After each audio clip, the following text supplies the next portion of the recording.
5 ученици од основното училиште Димо Хаџидимов со стомачни тегоби се хоспитализирани на детската клиника, а неколку други се третираат амбулантски. Директорот на клиниката уверува дека во моментот сите се во добра здравствена состојба. Моментално се во стабилна општа состојба, значи ја добиле потребната медицинска нега и грижа. Значително е подобрена нивната здравствена состојба. Децата се на возраст од 6,5 до 12 години.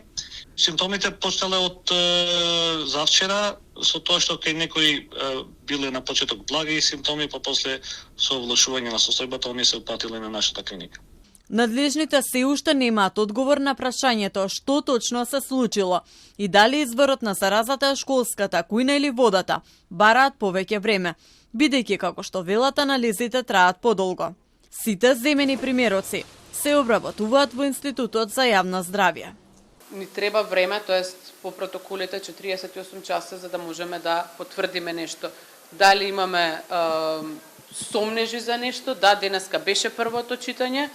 Оние плочи или оној материјал каде што постои сомнеж, што е повторно се става на обработка, се засадува и така да во текот на утрешниот ден ќе имаме резултати. Додека се чекаат резултатите, инспектори на Агенцијата за храна и ветеринарство влегува во вонредни контроли во 9 други основни училишта во општина Карпош, кои со храна се снабдуваат од истата фирма.